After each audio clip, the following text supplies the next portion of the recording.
we psych ourselves out of doing something that we're not even remotely capable of doing yet, and we never become capable of doing unless we start at the very, very ground floor. How quick are you to define yourself? These definitions that we hold, these identities that we hold, they come with these massive limits. And they protect us from facing our deepest fears, which is the fear of incompetence, the fear of failure, the fear of success.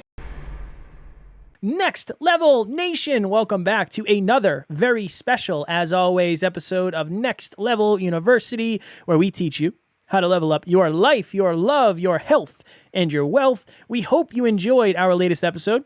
It was episode number 1271. Today, for episode number 1272, how much is your self-talk holding you back? My laptop sounds like it's about to take off from my desk. The fan is cranking right now. I asked myself a question recently on. I said, what if I was the biggest reason? What if I was the biggest culprit in me not believing in myself? I said this on another podcast because I said, it's interesting. I never had a lack of people who believed in me. That's not my experience as a human. I've had a lot of people who have believed in me, luckily, and I'm very grateful and gracious for that. But for the longest time, I was the one who was holding me back. It wasn't that people were saying, Kev, you can't do this, you're not smart enough. I didn't get a lot of that. I got a lot of support, but usually I was the person holding myself back. And here is why. I would get an opportunity. I would get some sort of chance. I would get brought up to the plate, so to speak, and I would say a couple simple words that held me back. I am not the type of person that blank. So I am not the type of person who would start a podcast. I am not the type of person who would have a successful relationship like this. You referenced this in one of the other episodes. I remember I had a conversation with two of my best friends in high school, and we were joking, but we were pretty serious, and it was, out of the three of us, who is most likely to end up in jail? And Kevin is the type of person who would be the one who would end up in jail because my family has some past run-ins with the law. So for them, it was like, you are the type of person who would end up being in trouble based on your past, based on the people you're related to. That really is the thought behind this episode. Are you holding yourself back more than other people? Because not everybody has people who don't believe in them. Not everybody has people around them who are intentionally holding them back. But if you get an opportunity and you say to yourself, I am not the type of person that, you're holding yourself back. Your self-talk is holding you back. And here's the interesting thing. That becomes the proof that you look at next time. So this is always it's a very silly, potentially silly example, but I use it because it helped me a lot.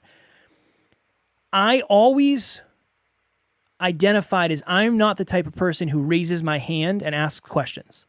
Because I don't want to look stupid. I don't want to ask a dumb question. I don't want to get embarrassed. I don't want people to make fun of me. Eventually, Alan and I go to an event in Boston with Lori Harder, and I make myself raise my hand. This is the only shift, and it's so simple. I went from saying I am not the type of person who raises their hand to ask a question to I am the type of person who faces my fear and raises my hand to ask a question, not only for the answer, but for the courage and bravery that will lock in if I do. That's a completely different identity. Then that locks in as, okay, next time I have the opportunity to raise my hand and ask a question, I can go to that and say, I am the type of person who would do this. I am the type of person who did this last time. I am the type of person who would do this again. Those simple words dictate what we do and what we don't do. And you'll hear people say, I could never be a speaker. I could never do a fitness show. I could never do a photo shoot. I could never start a business. I could never have a successful relationship. You're literally saying to yourself, I am not the type of person that blank. And odds of you overcoming that without rewiring it aren't super high. And here's the thing. When you do potentially get those results, you're not going to hang on to those for very long because you're going to be the type of person who says, I don't really deserve this. Right? Have you ever been in a relationship with somebody who says, I don't deserve you? That's because they believe at a deep level, they're not the type of person who would be in your life. And that is where all this gets thrown off. And I think a lot of us, we hold ourselves back with that self-talk. I'm not this. I'm not smart enough. I'm not tall enough, right? That's one I had for a long time. I'm not pretty enough. I'm not a good enough speaker. I am not a good enough parent. I'm not good with money. Here's the hard thing. Some of these might be true, right? Maybe you're not great with money, but I am the type of person who is getting better with money. That's completely different than I am not good with money. So that's the jam of this episode is, look, at the end of the day, Alan and I talk a lot, right? We talk a lot to each other. We talk a lot into the microphones. But the thing we do the most, the person we talk to the most is ourselves. We talk to ourselves more than anybody else. So at the end of the day, you are one of your greatest influences. So Kev didn't know I was going to do this. Oh, boy. So here we go. Here we go. I know you love surprises, Kev. Huge fan. Huge fan of uncertainty and potential failure. Yes. Kevin Palmieri. Story of my life. That's the biography. I don't know if this was in the meetup or if this was in group coaching. I think it was in the meetup because the latest meetup was mostly, if you weren't there, it was centered around identity and self-belief. And Kev, there was one part in the meetup, and I'll just be brief about this, but there was one part in the meetup where it was kind of like, okay, Kev, real quick for the audience, you are now a blank, blank, blank, blank, blank, podcaster, speaker, coach, consultant, blah, blah, blah. And then take us back 6 years ago, okay, when you didn't believe any of that was possible. And what I wanted to do was share with the audience how different you are now because you were at least open to the idea that you might one day become these things. And so I said, I am not blank, blank, blank, blank, blank. And then you kind of shared them all. Like, I'm not a speaker. I'm not a podcaster. I'm not a coach. I'm not a consultant. Because at one point, you struggled to identify with any of those things. And essentially what I said was, after Kevin kind of shared that vulnerably, I said, listen, isn't it so interesting how pretty much everything he does on a daily basis now, 6 years ago, he didn't identify with? And that is the power of self-belief. That is the power of identity. That is the power of, and it all started with, okay, I'm not a great speaker. I'm not a world-class speaker. I'm not a speaker, period. Let me talk into my iPhone on Instagram story. And then let me do a speech in front of 38 people. And that was the very first speech that Kevin and I ever did together. Yep. And it was actually hilarious. It was very funny. Not funny because it was bad, but funny because he was hilarious in the speech. I was terrified. Well, you were terrified, and humor is your trauma response. Yes, it is. And then fast forward, and then we hosted an event, and then we spoke on the 11th floor in Florida at Your World Within Live. And then fast forward again, and we did Top Notch Live. And then fast forward again, we did Next Level Live. And there was a bunch of virtual and in-person speeches before then. And then we spoke at Mass Maritime, and we spoke at Nipmuc and all these different places. So now you're a speaker. And now you consider yourself a speaker. And now you identify as a speaker. Can you share with us what it was like to not identify at all with any of those things? And then how to do things that...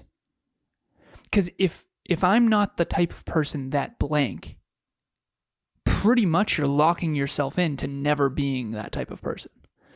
Because the actions that you choose, and James Clear says this, he says, every action you take is a vote for the identity you want to have. It's a vote for the type of person you want to become. So what do speakers do? They speak. And that's why I always say to people, if you want to be a coach, just coach for free. Just start coaching. And then you'll start to identify as a coach, and then, whoa, clients. And that's why we do trial clients with, some of the, Jesse's crushing it right now with trial clients. Mm-hmm. And so, yeah, go ahead. What was the question? The question is, what is it like to have a life where pretty much everything you do now, at one point you didn't identify with any of it? Mm. It's very interesting, and it feels like there's a lot of potential, because what am I not aware I'm going to be doing in 5 years because I didn't believe it was possible that I can start doing now, I think is an interesting thought for me. It's just very, It's very reassuring. It feels very good. I'm proud of that. But I do believe that it's nothing extraordinary. It's nothing somebody else couldn't do. Maybe not, maybe not this level of podcast episodes or whatever, but it's just you lean into the fear a little bit every time. That's all it really is. It's like, okay, I'm not a speaker. What does a speaker mean to you? Somebody who gets up on stage and gets paid $15,000. Cool. Me either. Never been paid $15,000 to speak. Am I still a speaker? Well, yeah. Okay, cool. What else does a speaker mean to you? It means somebody on stage. All right. Well, what if you don't speak on a stage? Because my first speech wasn't on a stage. It was on the floor. Everybody was on the same level as me. Is that still a speaker? Why the stage mattered to you? 100%. 100%. Yeah, because Oh. to me, when you're on the stage, yeah, it's a different level. Just like getting paid for a speech is different. Like we've been paid to speak. That's right? different for you? 100%, yeah.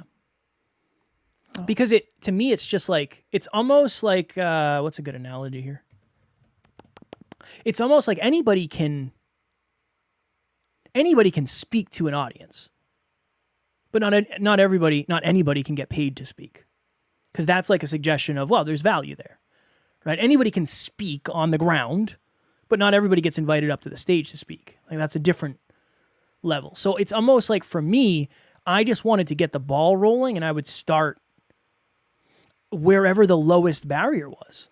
That's what made the biggest difference for me, is chunk down what it means to you to do what you're doing. This is the interesting thing. I could never be a business owner. Logically, all that means is you send the state, or if you're international, it's different. When Alan and I became business owners, we sent LegalZoom $500, and we got our filing to become a company. That's it. I'm a business owner now. It's like, okay, I'm not a successful business owner. Okay, that's completely different. What does that look like? Mm-hmm. I just think you have to redefine. Are you a successful business owner now? Yes. Okay, why? Where's the benchmark? For me, it was, look, coming from the kid who couldn't pay his bills for the first 2.5, whatever it was, however many years. Yeah, the fact that, for me, it's not having to look. We do anyway. We track our finances, but not having to look over my shoulder every time I buy something. Yeah. Like, oh, I really hope I can afford the $100 groceries we're getting. I really hope the card goes through. That, and the impact, like the fact that now we have an amazing aligned team. We've had a team for a while, but like our team's the most aligned it's ever been, and everybody's in charge of their own departments, and people are getting paid for client work. It's just like, that feels like a successful business. You and I have business meetings. I feel like a successful business owner.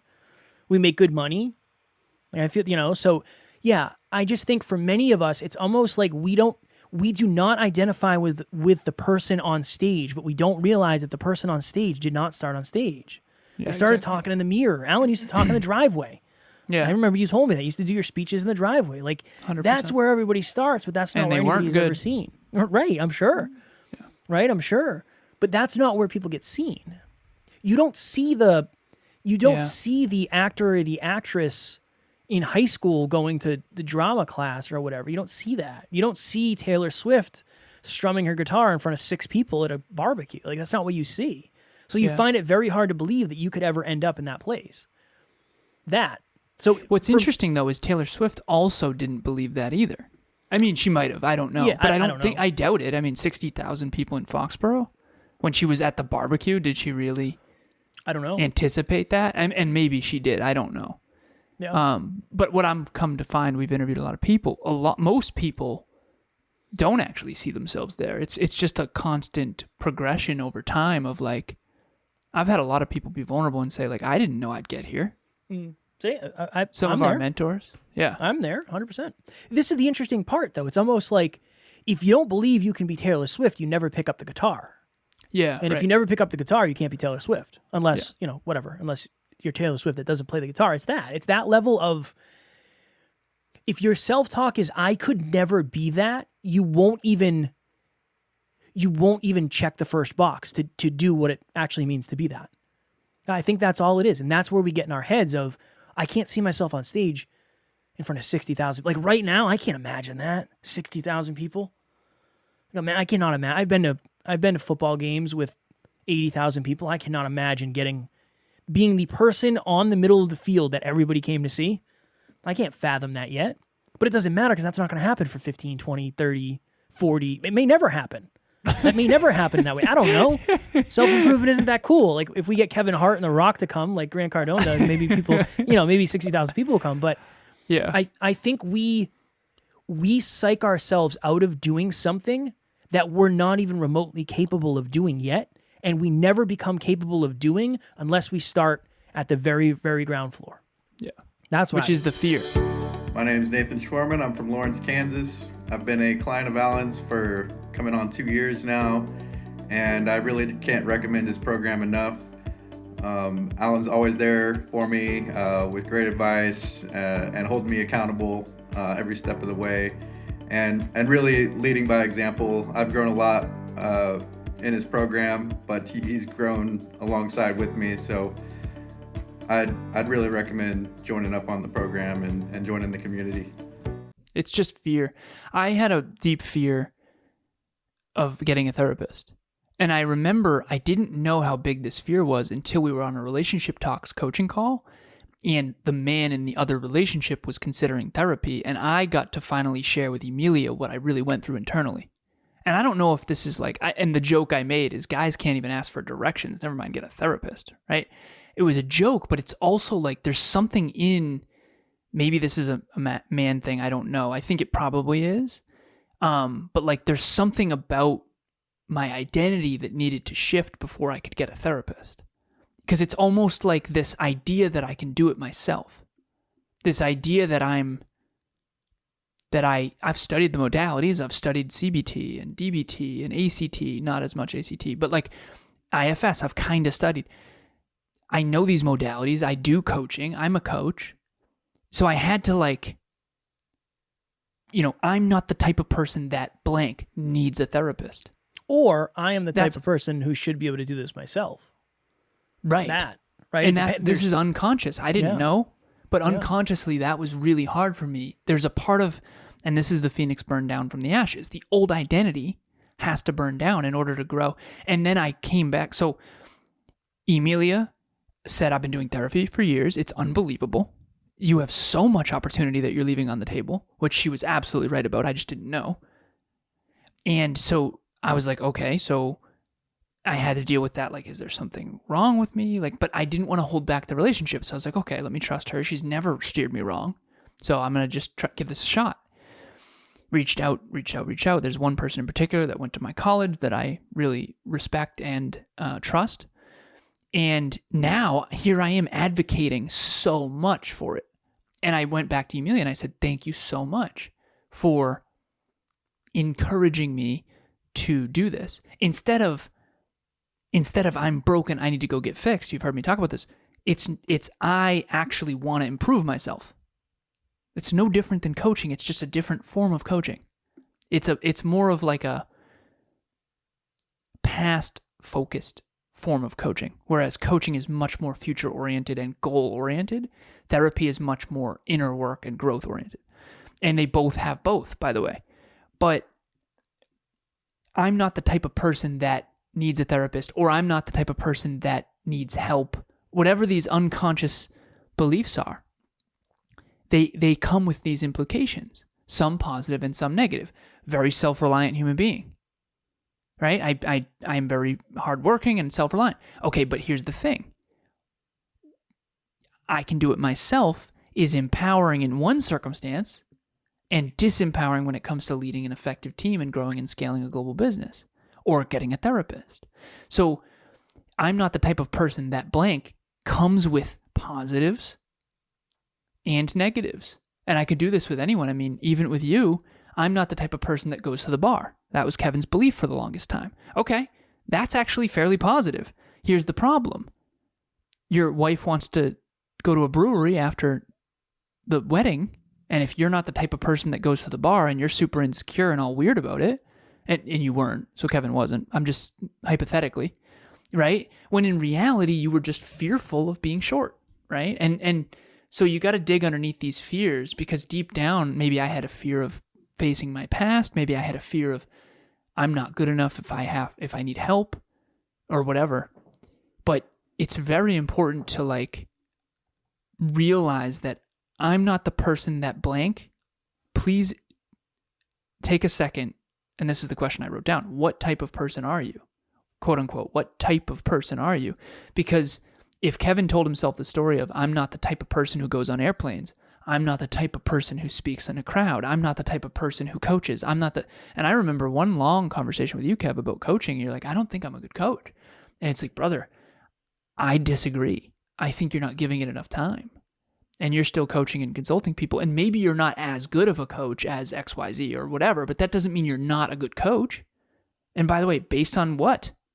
Based on who? What if that client doesn't believe in herself? What if, XYZ? So I think, how quick are you to define yourself? These definitions that we hold, these identities that we hold, they come with these massive limits. And they protect us from facing our deepest fears, which is the fear of incompetence, the fear of failure, the fear of success, the fear of not being lovable or being helpless, or maybe the fear of not being able to do it alone. And again, whatever that fear is, it's almost like every fear creates its own identity that kind of like makes sure you don't have to face it in a way. Yeah. But if you have goals and dreams, you're going to have to face those things. Well, and to your point, the question is why? It's like, why aren't you that type of person? What does that mean? Is it a positive thing? I'm not the type of person who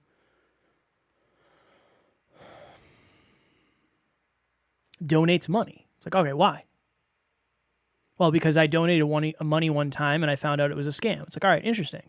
Well, that's not necessarily the case every time, right? Okay, I'm not the type of person who gets up early. Why? I just don't like it. Okay, you don't have to be the person then. Like, maybe you don't have to be that type of person. That's okay.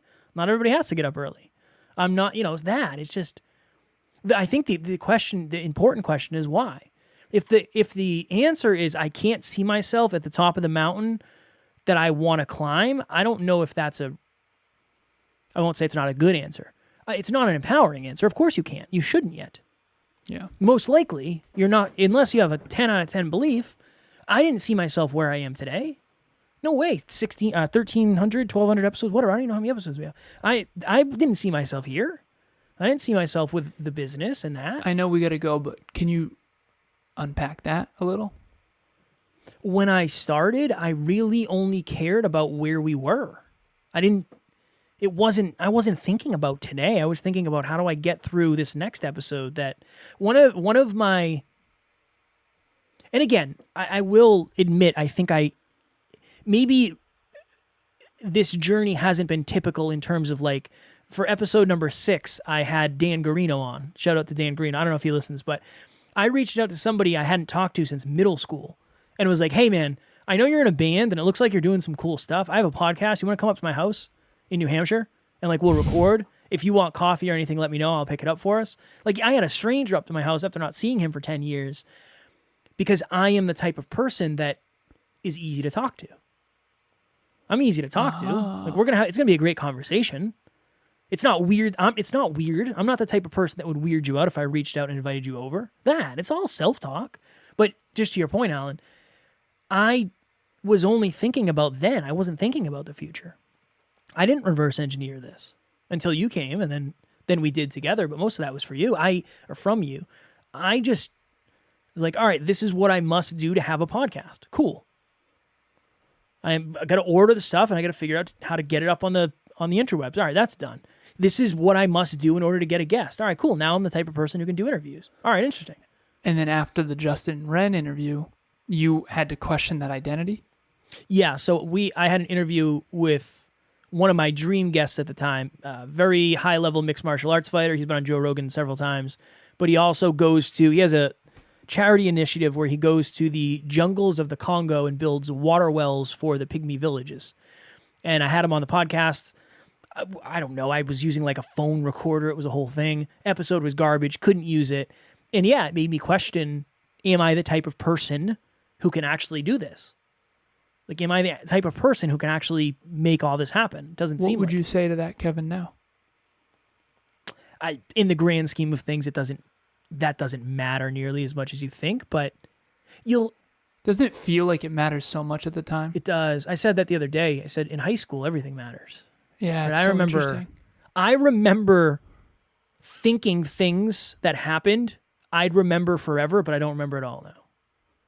Yeah. You know, it's like, but again, now Yeah, like your first breakup, it Yeah. feels like the end of the world. Now, and if it's you get like in like a- hindsight, it's like, don't even worry about it. That's the But- best thing ever. But in fairness, on the Yeah. other end too, like if you get into a car accident or you get a DUI or Right. you have a high school pregnancy, like obviously that matters a lot and that can impact your life. But Yeah. I don't know. I didn't really have all this planned out. For me, it was just what's the next thing that I feel that I that I can actually do. Not that I feel confident doing, not that I feel safe doing. Like, what's the next thing that I can actually do? And I think that's really all it is. Last example before we go. I was in the gym boxing on Saturday, and this older gentleman came in. He's like, "Hey, man, are you using the speed bag?" So the speed bag it's just this little bag that you hit really fast, and it's supposed to help your hands get quicker, and it warms up your shoulders. And I was like, "No, man, it's all you." And I am the type of person who makes friends very easily. I made friends with this 57-year-old guy in there hitting the bag. I was giving him pointers. I was like, "Dude, you're crushing it. Good for you. When you're done, you should try this over here." I am the type of person that would do that. But then when you do it over and over again, you become more of that type of person. It just It's so starts with that interesting. first time. Yeah, it's so interesting. You dig? Yeah. I know we got to jump. This is shaping people way more than I could ever have fully understood. This is everything. Because Kev, just because you get along with people easy, all of a sudden you are the type of person that gets along with people easy. Now that shapes so much of your world. It It's a shapes so much of your life. Whereas it's a for me, it self-fulfilling feels prophecy. the opposite at times. It's like, why is it so hard for me to get along with people? It always has felt pretty challenging, except for when I was drinking. It was really easy then. Yeah.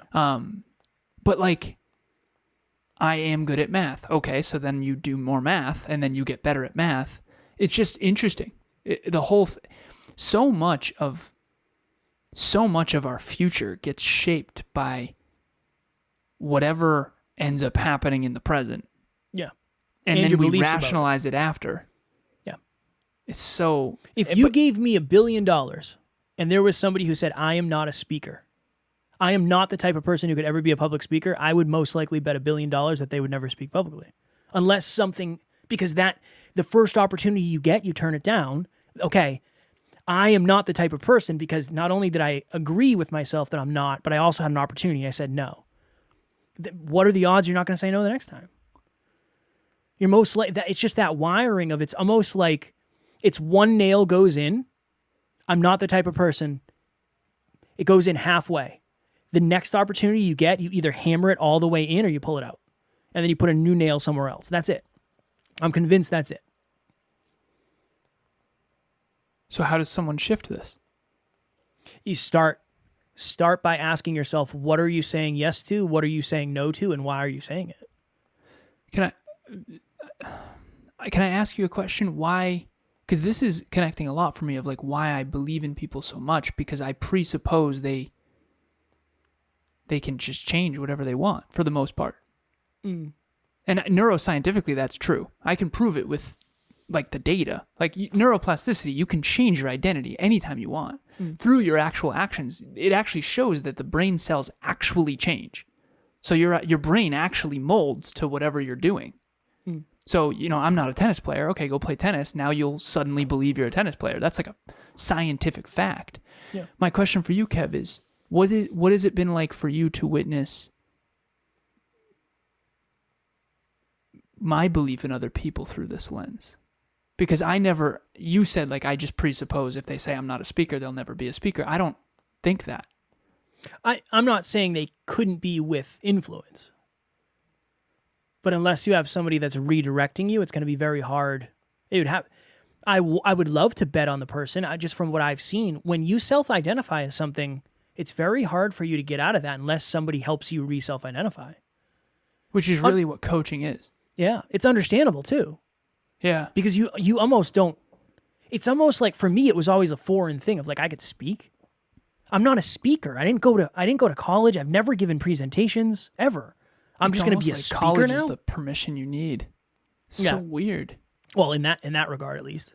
Yeah, it makes sense. In Remember that when- regard. when I sat you down and you asked me how to coach and how I'm doing this, and I said it's identity. Yeah. I went all the way to identity. I'm getting people to see themselves differently. That's what I did with you. Now.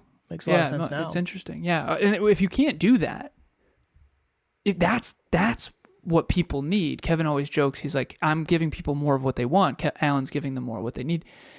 And we both do both, obviously. But I'm giving what they need, which is identity work. And people come to me, they're like, I want to make $5,000 a month. It's like, whatever. That's cool. That doesn't matter. What matters is that you changed your identity. So yeah, but see, this is the interesting thing. And then in 5 to 10 to 15 years, well, I was going to say, make $50,000 a month instead, right? If they don't become the type of person that makes $5,000 a month within X amount of months, that they leave because their identity. And I think that some people don't. Some people don't. But yeah, that's what I'm going to do better at is like giving them what they want while I give them what they need, because otherwise they won't stay long enough to actually get the identity to change. Changing your identity takes time. Yeah. You can't just flip a switch and I'm a speaker now. No. You know, you went from like tiny speech to like a little bit bigger speech to like, you know, somewhat of a live podcast on stage to like speech to speech. And now you know, have been paid and all that. But it took years. Yeah. It's not that many rounds. I said that to somebody the other day. They were like, yeah, I've done 25 episodes. It's like, that's not that many, you know. I didn't mean, and not in a negative way. Like, it's only, imagine going to the gym 25 times. It's like, you're not going to have that many results. You're good. You're still so early. 25 is not that much. Right. Imagine writing 25 songs. Like, that's an album. 2 albums if you have short albums. That's not that much. I know. And that's not counting how many songs don't go on the albums. That's the perspective. Yeah, it's so interesting. But I would never have understood that perspective when somebody said that to me, because it's like, yeah, but I should feel way better than I do. It's like, maybe you shouldn't. I don't know. Who's to say how good when you we were feel? At 25, we felt like we should be ahead of where we were. I felt like I'm just trying to keep my life together. I felt like we should be doing better. Of course. But again, but you're the type of person. Right. That's all it is. You're the type of person. Very, very powerful episode. We should definitely do some deep work on this at Next Level Live. Seriously. That's not even a plug. I mean, we're going to plug it, but I'm serious. We need to do identity stuff, man. That's why I want to start out with awareness. Okay. That's why I wanted to start out with awareness. Yeah. You dig? Next Level Nation, as Alan mentioned, Next Level Live 2023, Worcester, Mass, April 1st. We're going to be talking about this and many other deep things. You will leave knowing yourself at a deeper level. And again, hopefully recognizing and having the opportunity to shift your identity based on what we talk about. Link is in the show notes. I'm not the type of person that blank goes to live events. I'm not the type of person that goes to self-improvement seminars. I'm not the type of person that blank. Get rid of that. I'm telling you, you got to get rid of that. I'm not the type of person that goes to therapy. Best idea ever was therapy. It's going to transform my whole life. It already has. And this is the beginning of that compound effect. So yeah, I was supposed to plug. I planned on talking about Group 10. Same deal. If you're not the type of person that has a coach, have you ever tried it? Do you have any idea what you're leaving on the table? It's like, imagine your favorite food right now. Okay? Luckily, you tried that food. Otherwise, you'd have no idea what you're missing out on. What if group coaching is that? What if one-on-one coaching is that? What if Next Level Live is that? At least give it a shot. If instead of this, I'm not the type of person that, ask yourself this: what is the fear that's stopping you from reaching out to Kevin or I? What is the fear that's stopping you from going to a meetup? What is the fear that's stopping you from going to book club? I'm not the type of person that reads books. It's like, well, I didn't read books until 26. I mean, obviously I read in school and stuff, but I didn't read personal development books. So that's all I would say is, what is it, the fear that's holding you back from maybe coming to an event or coming closer to the community? We want to help you more. If you're a listener and you resonate, there's more here. I promise you there's more. This podcast is great, but there's more when you reach out. Please reach out to us. Kevin at nextleveluniverse.com, Alan at nextleveluniverse.com. We will help you achieve your goals and dreams. We'll help you shift your identity. I'll do a free call with you. Reach out. Same. Next Level Nation. Tomorrow. For episode number 1,272. Nope, I lied. 1,273. This is what's controlling how you feel. This was a deep episode. That is also going to be a deep episode. I'm very excited for that one. As always, we love you. We appreciate you. Grateful for each and every one of you. And at NLU, we do not have fans. We have family. We will talk to you all tomorrow. Please reach out.